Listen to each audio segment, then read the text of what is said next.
Insiders, it's Rachel here, and I work on YouTube analytics. Today I wanted to talk about seasonality. These are known periods during the year when a lot of channels experience higher or fewer views than usual. These periods are known or expected. So today I wanted to share some examples of what that looks like on your own channels, how to use analytics to identify it yourself, and talk a little bit about how to act on this information. There are two main types of seasonality that you may encounter. The first is audience seasonalities. This is about how many people are online watching YouTube during different times of year. The second is topic level seasonality. So the same amount of people are online watching, but their interest in different topics shifts from period to period, and some topics just have stronger seasonal trends than others. For example, camping would be a topic. If you make videos about camping or outdoor stuff, probably going to do better in the summer versus other times of year. That's an example of topic level seasonality. Okay, so let's look at some examples.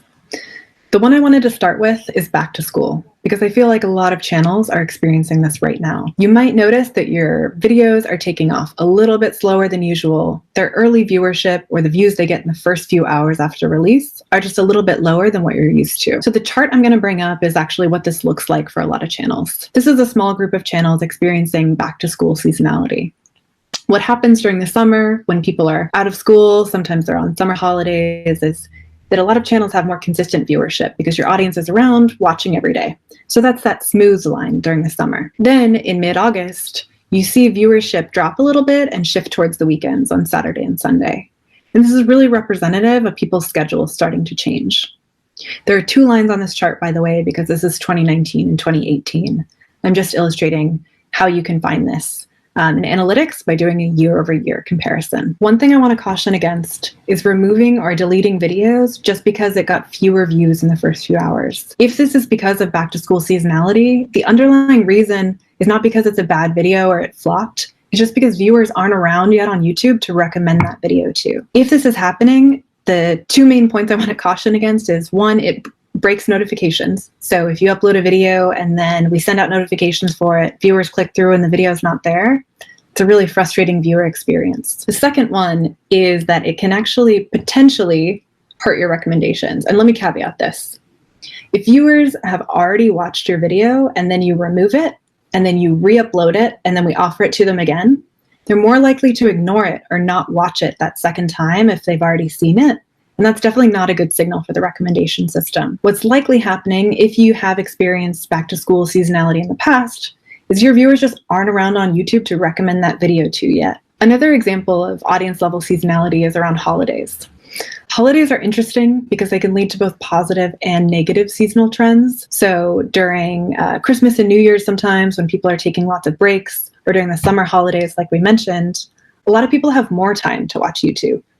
However, during specific holidays that have festivals, or when people are with their families or they're out celebrating somewhere, then you might experience short-term drops in viewership. An example of this that we see a lot of the time are channels with heavily Muslim audiences, seeing drops in and around Ramadan that last about 7 days during Eid to mark that end of the fast.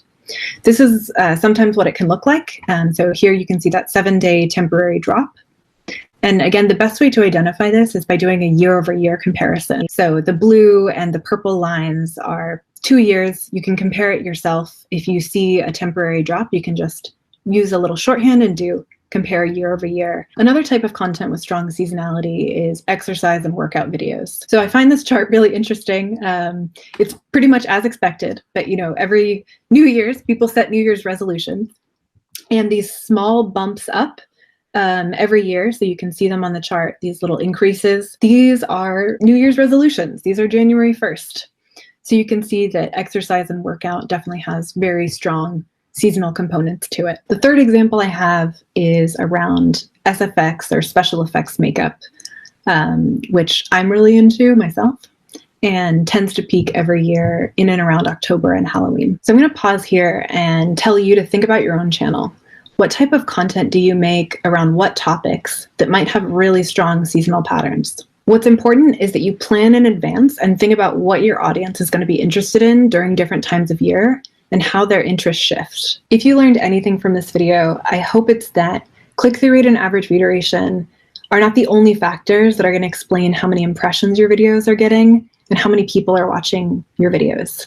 There's also external factors like seasonality, about how many people are on YouTube and how interest shifts between topics that also are really important factors in how many people watch your videos at the end of the day. Understanding your audience, what they're interested in, and how their interests are changing over time is really the key to YouTube success. So I hope this was helpful, and as always, keep it real.